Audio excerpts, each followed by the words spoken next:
Hello dear friend, इस video में हम क्वेश्चन डिस्कस करेंगे यूपी पीजीटी फिजिक्स 2013 के सॉल्यूशन और ये पार्ट 10 है जिसमें क्वेश्चन नंबर 91 से 100 डिस्कस किए जाएंगे। क्वेश्चन नंबर 91 है the following process is used for cooling.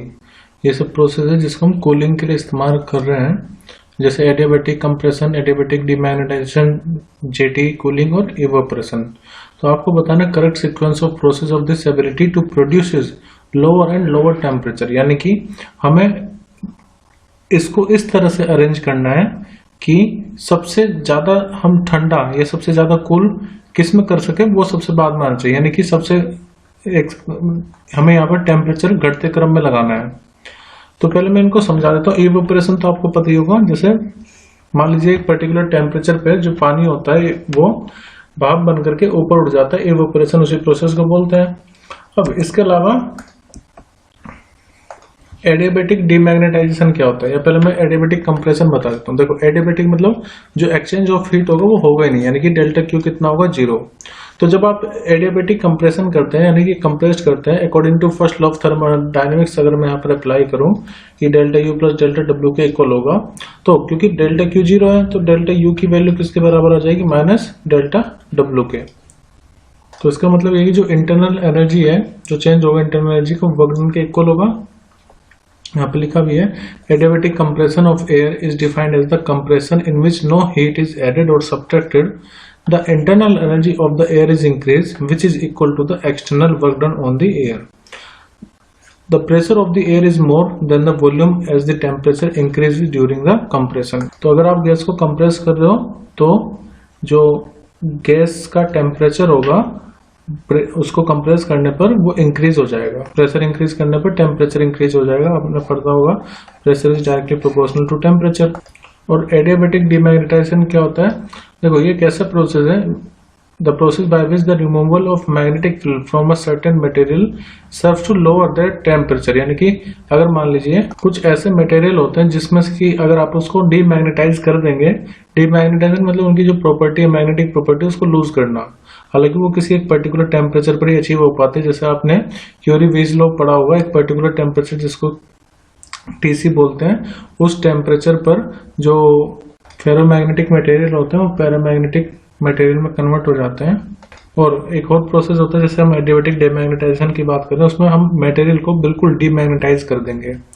तो इसमें भी हम क्या कर रहे हैं कि टेम्परेचर को डिक्रीज करते हैं उस मटेरियल के।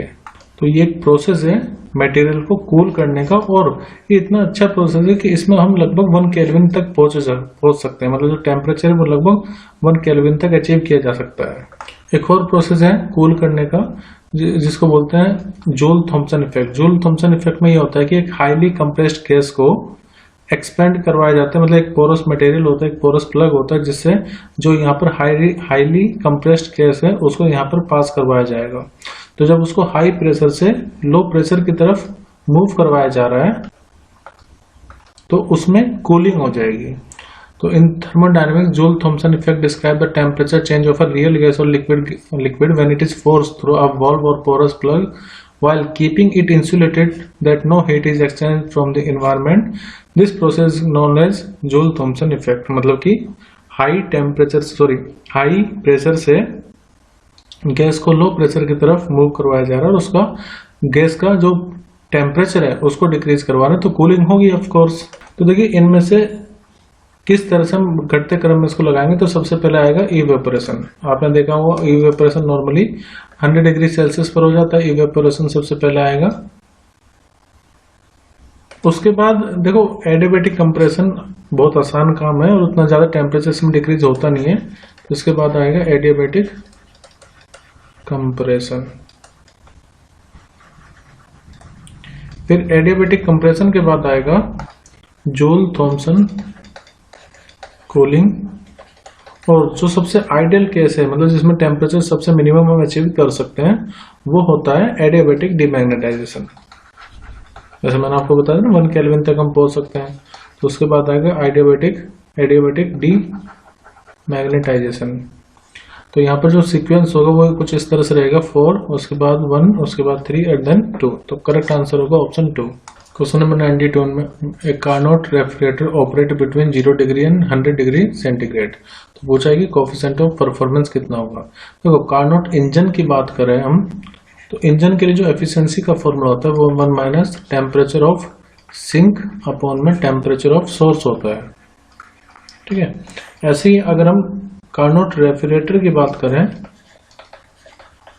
तो उसके लिए हम यूज करते हैं कोफिशिएंट ऑफ परफॉर्मेंस, जिसको बीटा से डिनोट किया जाता है।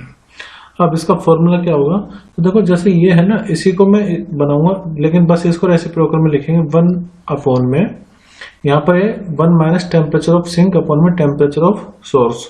मैं इसको नीचे ले आया, अब इसको रिवर्स कर देते हैं, मतलब यहाँ पर टेम्परेचर ऑफ सोर्स अपॉन में टेम्परेचर ऑफ सिंक -1, मतलब क्या करें, इसको पूरे को रेसिप्रोकल 1 अपॉन में, बस इनको भी रेसिप्रोकल कर दो, टेम्परेचर ऑफ सोर्स अपॉन में टेम्परेचर ऑफ सिंक -1। ये बीटा का फॉर्मूला होता है। इसको आप ऐसे भी लिख सकते हैं, टेम्परेचर ऑफ सिंक अपॉन में temperature of source minus temperature of sink. और ध्यान रहे कि जो टेम्परेचर ऑफ सोर्स होता है वो ग्रेटर होता है टेम्परेचर ऑफ सिंक से। तो यहाँ पर जो ग्रेटर टेम्परेचर है और जो लोअर टेम्परेचर, जैसे लोअर टेम्परेचर ये हुआ तो ये तो हो जाएगा सिंक, ये सिंक को रिप्रेजेंट करेगा और ये रिप्रेजेंट करेगा सोर्स को।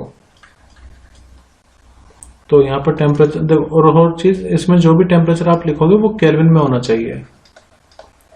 तो टेम्परेचर ऑफ सिंक कितना, 0 डिग्री, तो इसको हम लिखेंगे केल्विन में, तो ये हो जाएगा 273, मतलब 0 + 273।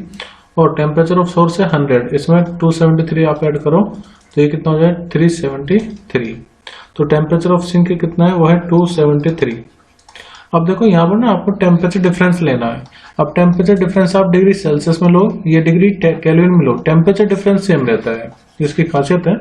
आप वैसे भी करके देखोगे 373 में से 273 माइनस करो तो 100 ही आएगा, और 100 में से 0 माइनस करो तब भी 100 ही आएगा। तो डायरेक्टली आप इसको बिना चेंज करे भी कर सकते हैं, डिफरेंस लेना हो तो 100 - 0 मतलब 100। तो बीटा की वैल्यू कितनी आ जाएगी, 273 अपॉन में 100।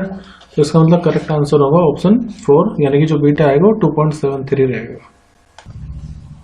तो 93 है question, the central portion of the sun क्या कहलाता है। सेंट्रल पोर्शन मतलब जो इसका इनर मोस्ट पार्ट होगा। तो देखो इस तरह का सन की अलग अलग लेयर होती है, ये उसका सेंटर पार्ट है जिसको हम कोर बोलते हैं। कोर में क्या आता है, फोटोस्फेयर।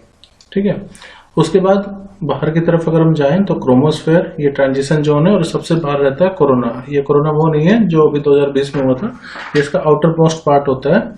तो देखो फोटोस्फेयर, फोटोस्फेयर का काम क्या है, layer that emit the radiation, जो हम देख पाते हैं। हम कौन से देख पाते हैं, infrared radiation.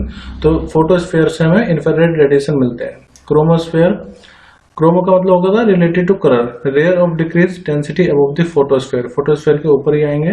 Transition zone, layer of greatly increase temperature, अब यहाँ पर टेम्परेचर इंक्रीज हो रहा है।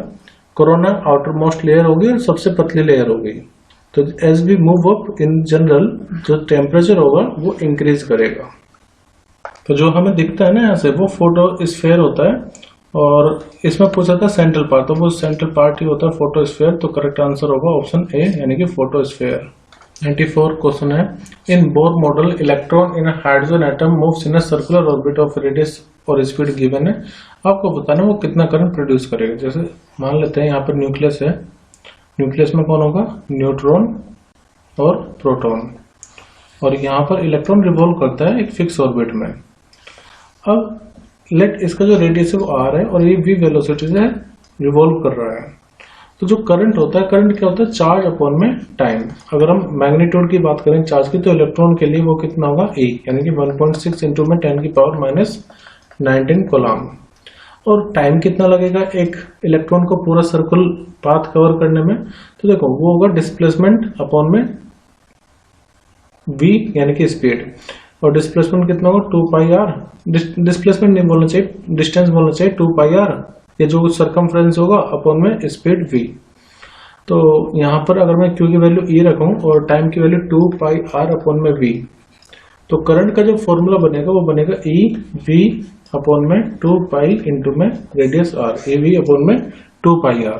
अब सब वैल्यू पुट करते हैं, तो current equal to 1.6 into 10⁻⁻19, speed कितनी है 2.2 इंटू 10⁻6 अपॉन में 2 इंटू पाई की वैल्यू 3.14, रेडियस की वैल्यू है 5.3 इंटू में 10 की पावर माइनस के 11।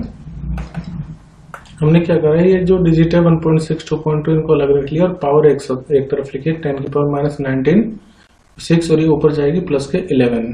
तो जब आप इसको सोल्व करेंगे ये आएगा 0.105 और 10 की पावर कितनी हो जाएगी 16, मतलब 11 और 6 17 और माइनस 19 यानी कि माइनस के 2 बचेगा।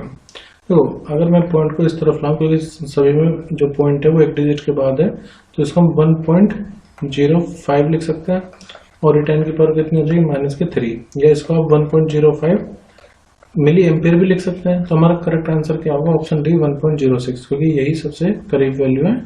तो इस तरह से आप करंट फाइंड कर सकते हैं EV/2πr फॉर्मूला यूज करके। नेक्स्ट क्वेश्चन है, which of the following is not a unit of magnetic field. देखो पहले मैं आपको मैग्नेटिक फील्ड की कुछ यूनिट बता देता हूँ, उसके बाद ऑप्शन पे चलेंगे।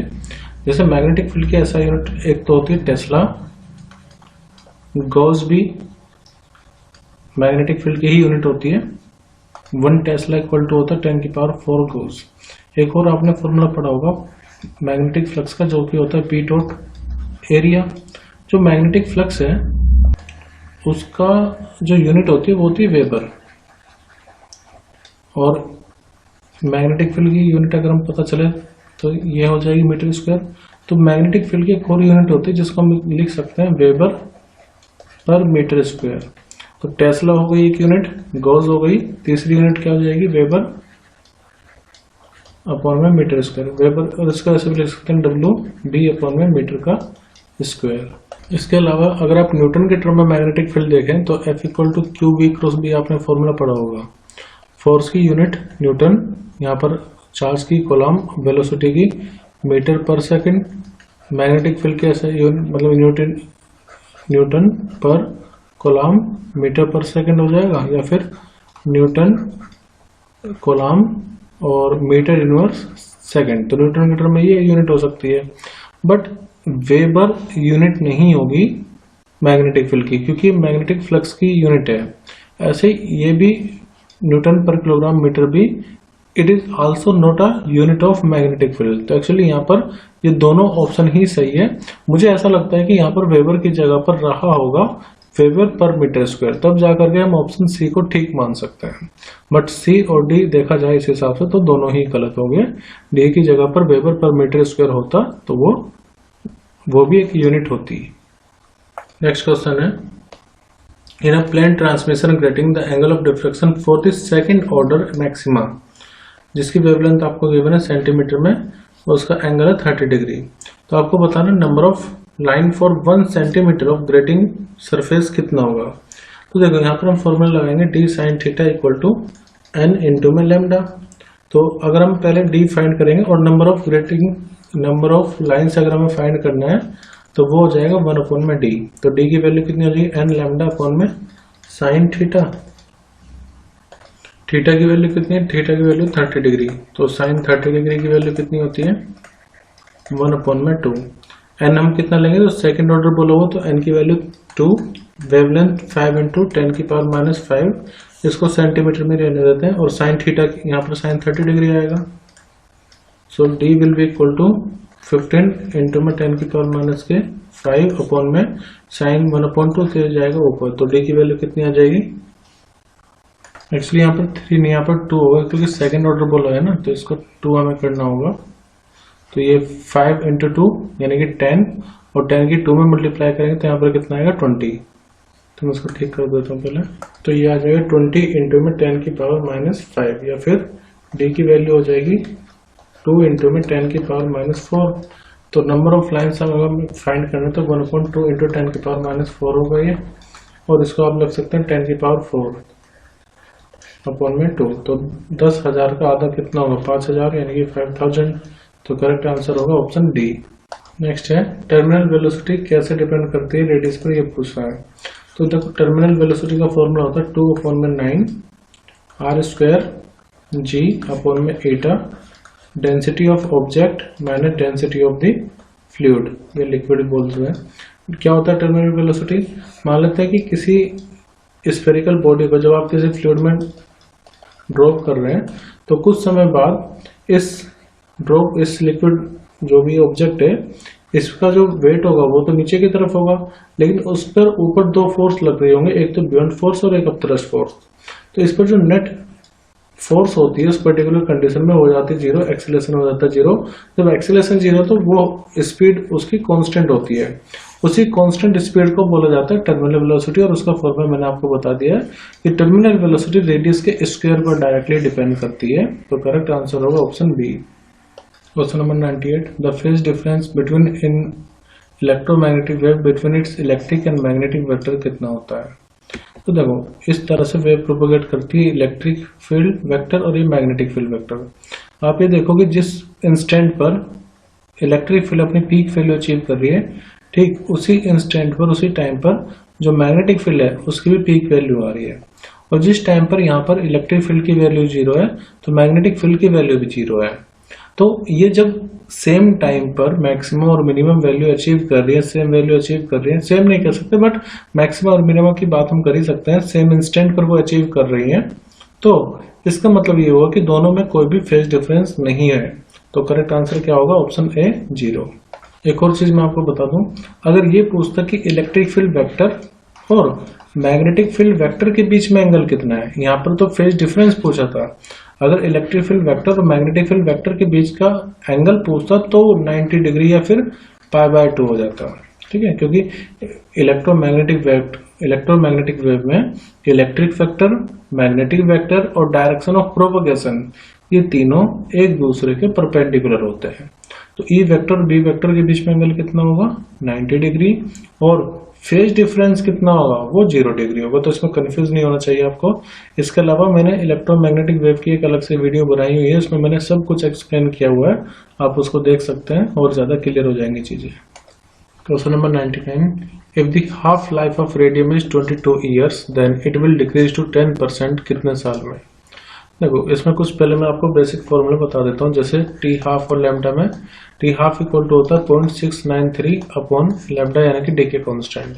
0.693 को आप ln2 भी लिख सकते हैं, और ये आ जाएगा लैम्डा, ठीक है।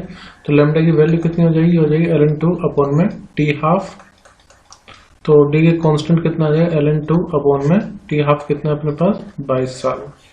तो ये तो हो गई हमारे लैम्डा की वैल्यू।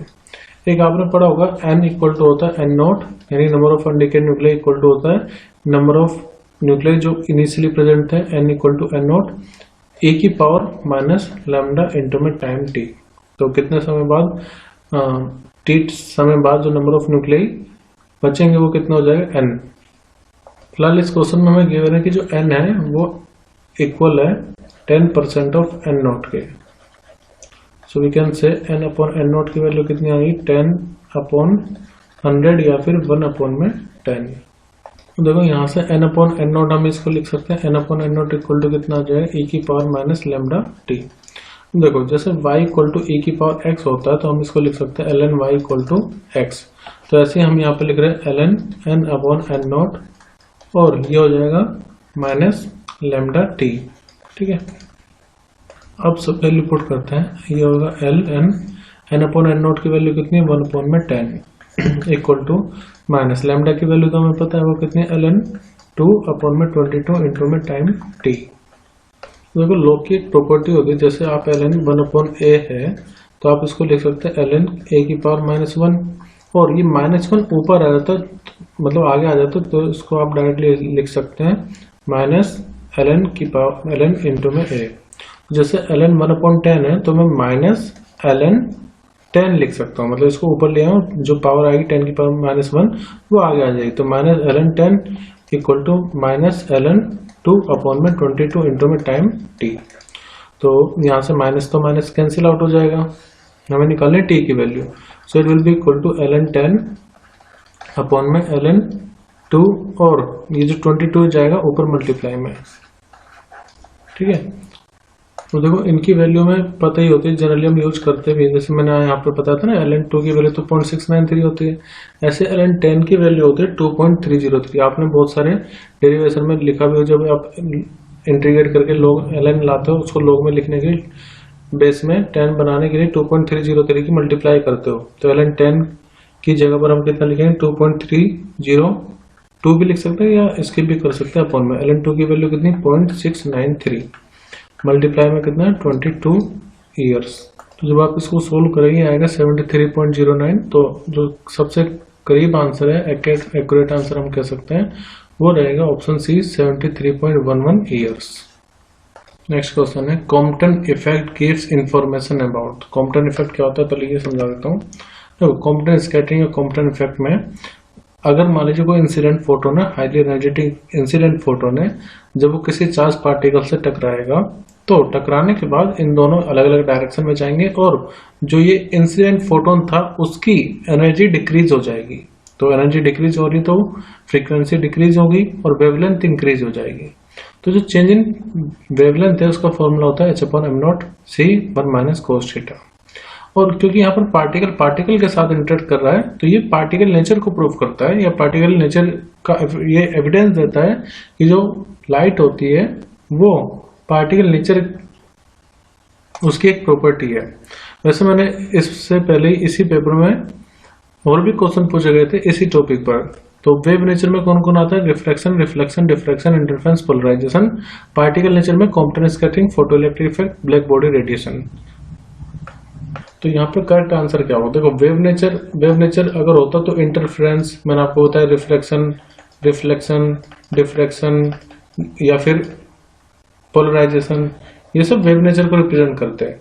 ट्रांसवर्स वेव नेचर की बात है तो वो उसके लिए पोलराइजेशन रिप्रेजेंट करता है, ट्रांसवर्स। जबकि जो कॉर्पस्कुलर नेचर ऑफ लाइट है मतलब पार्टिकल, तो इसमें आएगा कॉम्पटन इफेक्ट या ब्लैक बॉडी रेडिएशन। तो यहाँ पर करेक्ट आंसर होगा ऑप्शन सी।